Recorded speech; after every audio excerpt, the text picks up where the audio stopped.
आज हम बात करेंगे आरआरसी ग्रुप डी में एससीआर कोलकाता जोन की। और ये है आपका south eastern railway Kolkata zone.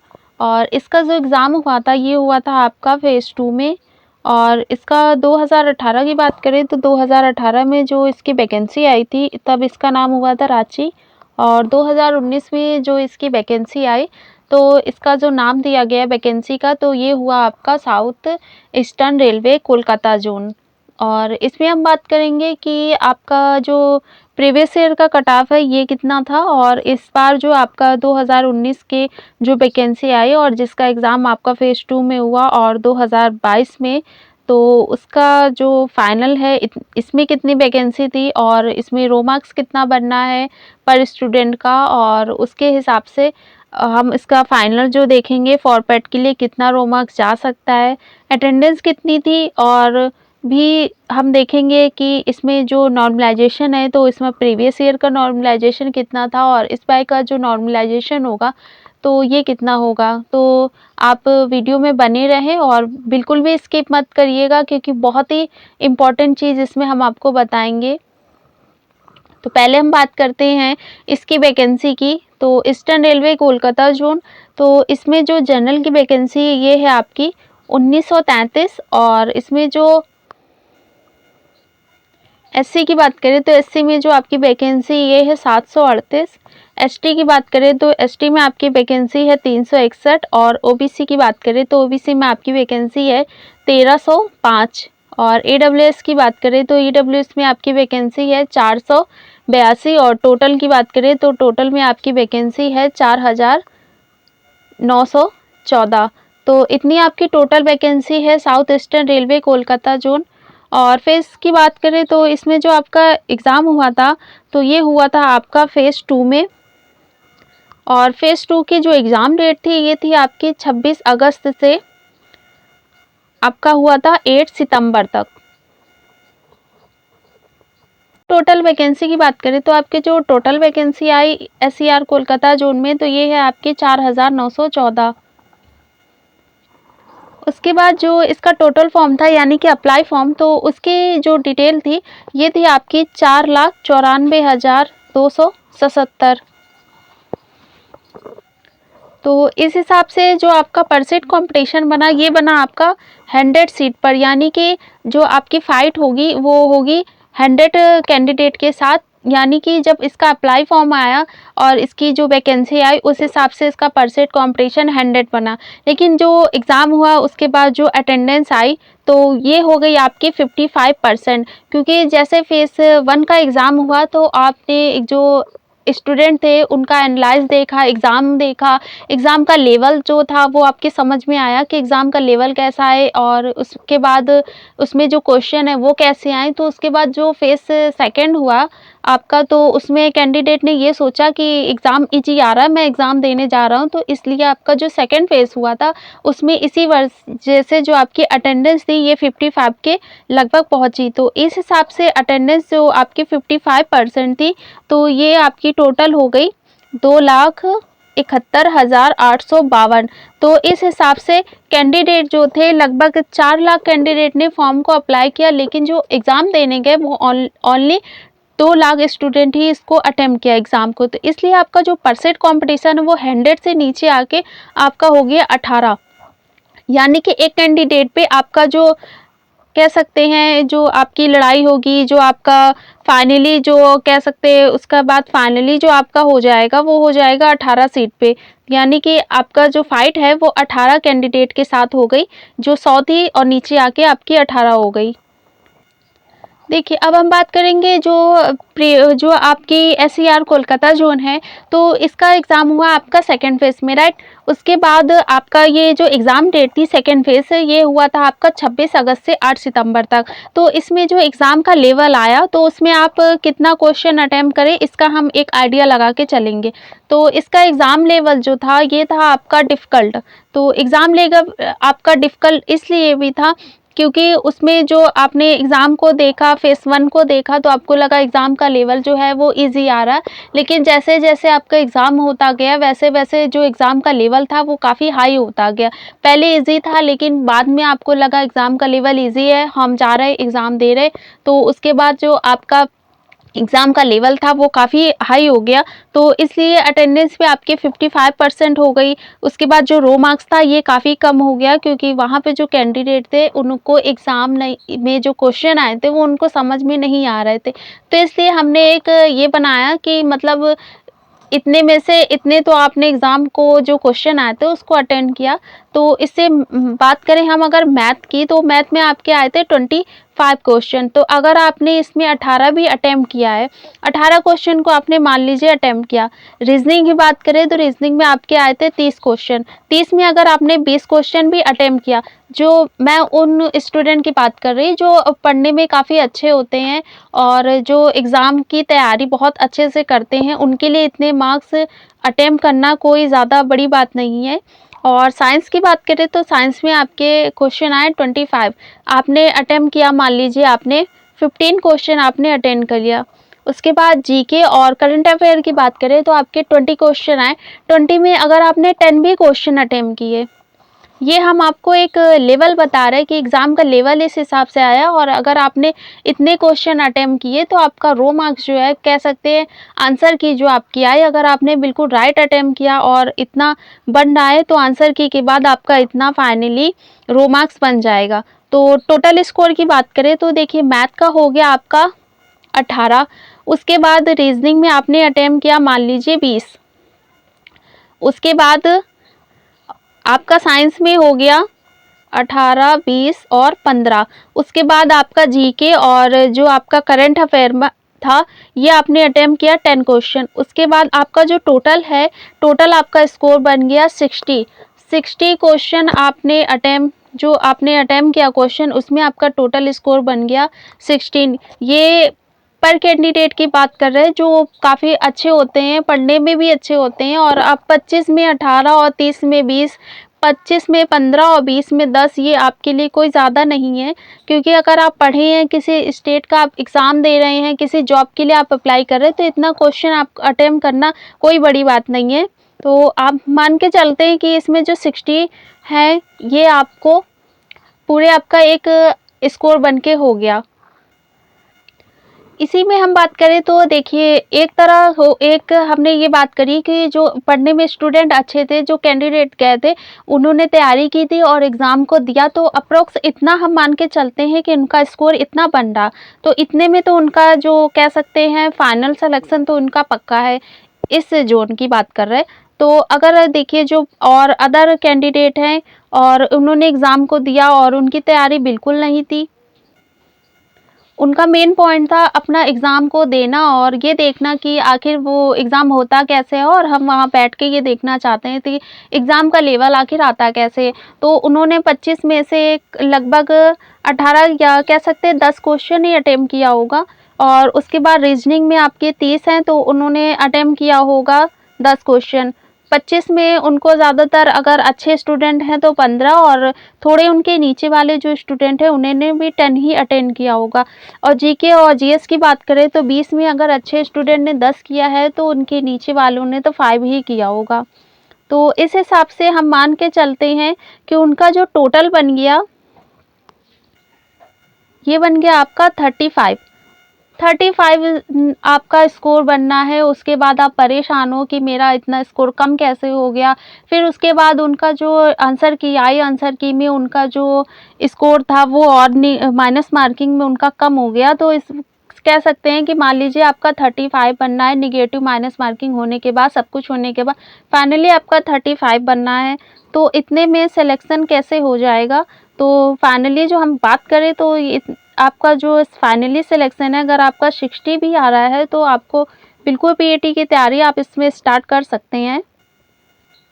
और ये जो 35 जो आपका ये जिनके भी रो मार्क्स बनना है, ये वही होंगे कैंडिडेट जिनको एग्ज़ाम से कोई लेना देना नहीं है, बस अपनी अटेंडेंस जाके वहाँ लगानी है।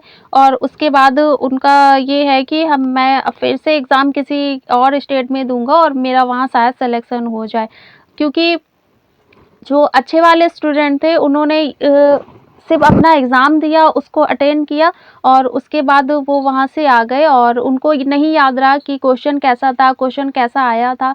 जिन्होंने एग्ज़ाम नहीं दिया मतलब अटेम्प्ट नहीं किया अच्छे से, उनको ही याद रहा कि एग्ज़ाम कैसा था और क्वेश्चन कैसा था। लेकिन फाइनली हम ये मान के चलते हैं कि जो आपका एग्ज़ाम लेवल था उस हिसाब से और फिर जो आपका सेकंड था, फिर सेकंड की बात करें तो फिर सेकंड में आपका टोटली हम यही मान के चलते हैं कि 66 से 70 जो क्वेश्चन थे ये आपके अटेम्प्ट क्वेश्चन थे फेज़ सेकंड में।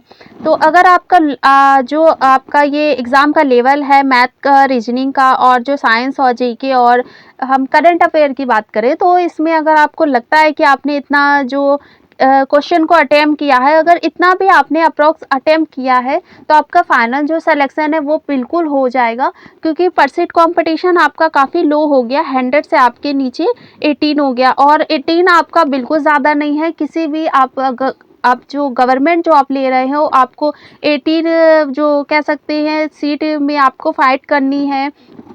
उसके बाद जो और भी कैंडिडेट हैं उनका सिलेक्शन किसी अदर जो उनका एग्ज़ाम होगा और अदर स्टेट का एग्ज़ाम होगा और जो इस समय फाइनली आपका जो चल रहा है एनटीपीसी, तो उनका एनटीपीसी में ही हो जाएगा, तो वो अपना पीईटी का एग्ज़ाम देने नहीं आएँगे।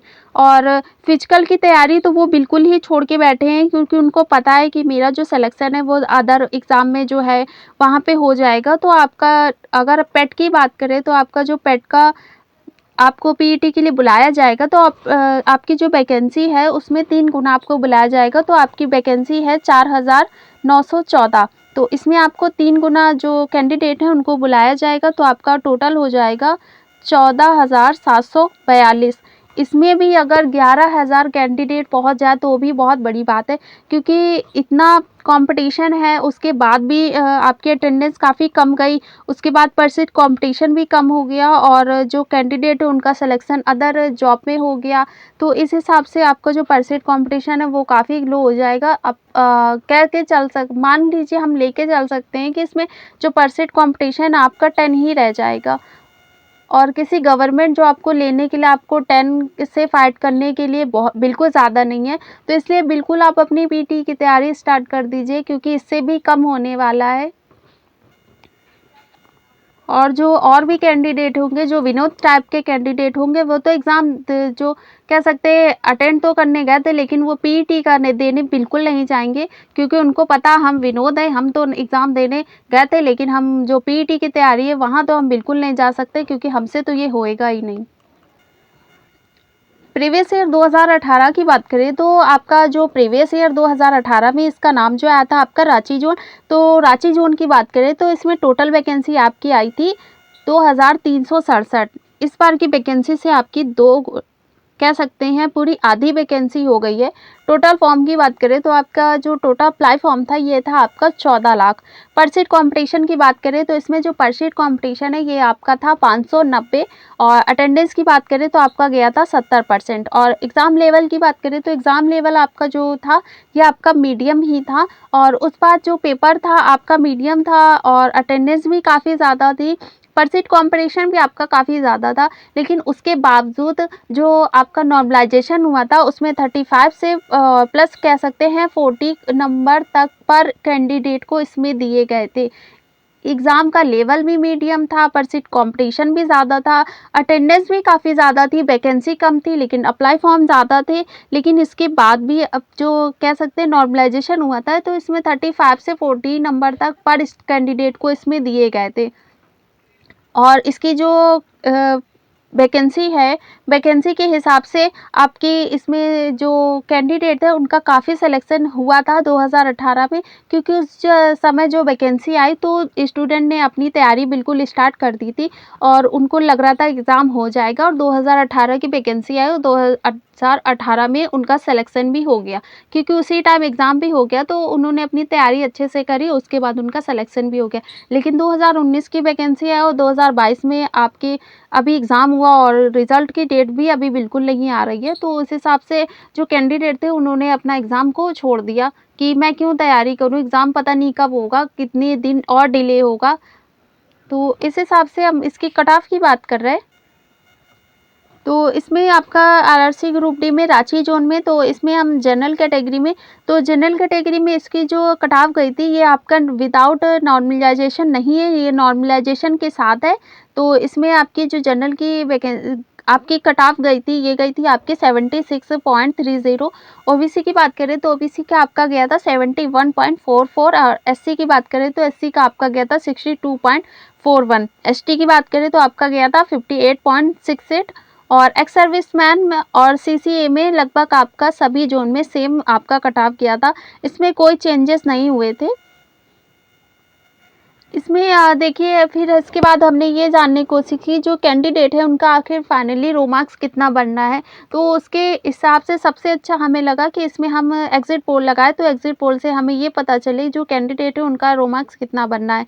तो इस हिसाब से जो आपका एससीआर कोलकाता जोन है, तो इसमें 50 से 55 के बीच में हमें जो रिस्पॉन्स मिला ये हमें मिला 47%, और 55 से 60 के बीच में मिला हमें रिस्पॉन्स 16%, 60 से 65 के बीच हमें मिला 13%, और 65 से 70 के बीच मिला हमें 10%, और उसके बाद 70 से 75 के बीच हमें मिला 14%।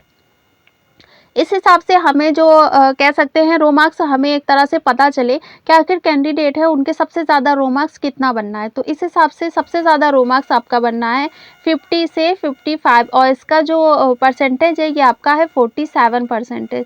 तो इस हिसाब से जो आपका नॉर्मलाइजेशन है, तो नॉर्मलाइजेशन तो आपका ये आपका शिफ्ट पे ही डिपेंड करेगा कि शिफ्ट का एग्ज़ाम आपका कैसा आया था, ईजी था, लेवल था, मतलब ईजी था, मॉडरेट था, या आप कह सकते हैं आपका हाई था। तो इस हिसाब से पता चलेगा कि आपका फाइनल जो नॉर्मलाइजेशन के बाद आपका कट ऑफ है वो कितना बनेगा। और फॉर पेट के लिए जो हमारा एक्सपेक्टेड वाला है वो हम आपको बता रहे हैं। तो फाइनली हम आपको बता रहे हैं, तो इसमें जो आपका अगर इतना रो मार्क्स बनना है, आप एससीआर कोलकाता जोन से हैं और ये आपका विदाउट नॉर्मलाइजेशन है, और इसमें हम अभी नॉर्मलाइजेशन को ऐड नहीं करेंगे क्योंकि वो आपका बाद में पता चलेगा, तो उसका कट ऑफ अलग बनेगा। ये आपका फॉर पेट के लिए है। तो अगर आपका देखिए जनरल कैटेगरी है, और जनरल कैटेगरी में अगर आपका रो मार्क्स 56 से 60 के बीच बन रहा है तो आप जनरल कैटेगरी में बिल्कुल सेफ़ है। और अगर हम इसमें -3 नंबर कम भी कर दें, तो अगर आपका रो मार्क्स 53 भी बनना है तो आप जनरल कैटेगरी में बिल्कुल सेफ़ है। ओबीसी की बात करें तो ओबीसी में अगर आपका रो मार्क्स 53 से 55 के बीच बनना है तो आप ओबीसी कैटेगरी में बिल्कुल सेफ़ है। और जनरल से ही आपकी थोड़ी कम कह सकते हैं जो आपका कट ऑफ है, जो आपका रो मार्क्स है, ये थोड़ा कम जाता है जनरल से। तो अगर आपका इसमें भी 3 नंबर कम हो रहा है यानी कि आपका हुआ 50। अगर आपका लगता है कि आपका ओबीसी कैटेगरी है, ओबीसी कैटेगरी में आपका 50 भी बनना है, तो आप ओबीसी कैटेगरी में बिल्कुल सेफ़ है। और ईडब्ल्यूएस की बात करें तो ईडब्ल्यूएस में अगर आपका 50 से 52 बनना है तो आप ईडब्ल्यूएस कैटेगरी में बिल्कुल सेफ़ है, क्योंकि ओबीसी से ईडब्ल्यूएस से भी कम जाने लगा है। और ये पहली बार है क्योंकि आपकी 2018 में जो वैकेंसी आई थी उसमें ईडब्ल्यूएस कैटेगरी को शामिल नहीं किया गया था, तो ये पहली बार है। तो ये आपका ओबीसी से जो हमने अदर एग्ज़ाम देखा उसमें जो कट ऑफ जाती है वो ओबीसी से थोड़ी कम जाती है। तो इसलिए आपका अगर आप 50 से 52 के बीच में है तो आप ईडब्ल्यूएस कैटेगरी में बिल्कुल सेफ़ है। और एससी की बात करें तो एससी में अगर आपका रो मार्क्स 49 से 52 के बीच बनना है तो आप एससी कैटेगरी में बिल्कुल सेफ़ हैं। और अगर अब इसमें 2 नंबर भी आपके माइनस कर दें यानी कि आपका हो गया 47 भी अगर आपका बनना है, आप एससी कैटेगरी में हैं तो आप बिल्कुल सेफ़ हैं एससी कैटेगरी में। एसटी की बात करें तो एसटी में अगर आपका रो मार्क्स 47 से कह सकते हैं 50 भी अगर आपका बनना है तो आप एससी टी कैटेगरी में बिल्कुल सेफ़ है। पीडब्ल्यूडी की बात करें तो पीडब्ल्यूडी में अगर आपका 28 से 40 की बात करें, सभी कैटेगरी का अगर 28 से 40 के बीच बनना है तो आप पीडब्ल्यूडी कैटेगरी में बिल्कुल सेफ़ हैं। और ये आपका क्वालिफाई मार्क्स है फॉर पेट के लिए। अगर आपको लगता है कि आप एससीआर कोलकाता जोन से हैं और आपका इतना रो मार्क्स बनना है तो आप बिल्कुल आप अपनी पीईटी की तैयारी स्टार्ट कर दीजिए, क्योंकि पीईटी की तैयारी अगर आपने अभी से स्टार्ट नहीं करी तो आप बिल्कुल आप आगे जाके जो कैंडिडेट होंगे आप उनसे फाइट नहीं कर सकते हैं। क्योंकि देखिए जब आप दौड़ लगाने जाएंगे वहाँ पे आपका कह सकते हैं फिजिकल होगा, तो वहाँ पे काफ़ी कैंडिडेट होंगे, आपका नर्वस होना बिल्कुल जायज़ है, क्योंकि इतने सारे कैंडिडेट को देख के आपको ये लगेगा कि मेरा सिलेक्शन होगा या नहीं, और वहाँ तो आपको कुछ भी ध्यान नहीं रहेगा। जो आपने तैयारी करी, जो आपने प्रैक्टिस करी, आपने दौड़ लगाई, वहाँ बिल्कुल आप सब कुछ भूल जाने वाले हो। ये ऐसा हर कैंडिडेट के साथ होता है, तो ये बिल्कुल नॉर्मल है। तो आप इससे भी तैयारी करिए, और अगर आपको लगता है कि आपका इतना रो मार्क्स आ रहा है, मेरा सिलेक्शन हो जाएगा, तो बिल्कुल पीईटी की तैयारी करिए। और जिनका भी नंबर कम लग रहा है, जिनका रो मार्क्स कम आ रहा है, वो भी पीईटी की तैयारी करें, क्योंकि कह नहीं सकते हैं कि वहाँ पे जो आपका पीईटी का एग्ज़ाम होगा, वहाँ पे कितने कैंडिडेट जाएँगे, कितने को बुलाया जाएगा। हो सकता है जिनके ज़्यादा नंबर आ रहे हैं उनका सिलेक्शन ना हो, जिनके नंबर कम आ रहे हैं तो उनका सिलेक्शन होता है। जिनका भी नंबर कम आ रहा है वो भी पीईटी की तैयारी करें, क्योंकि अपने मन से सोच के कुछ भी ना करें कि मेरा होगा या नहीं होगा, वो तो आपके लिए बात की बात है। और इसलिए पीईटी की तैयारी बिल्कुल स्टार्ट अभी से कर दीजिए। और हमारा चैनल आपको कैसा लगा, कमेंट में ज़रूर बताइएगा, और अगर चैनल पे नए हैं तो लाइक, शेयर और सब्सक्राइब भी करिएगा। और आपको किसी भी प्रकार की प्रॉब्लम हो तो भी हमें कमेंट कर दीजिएगा।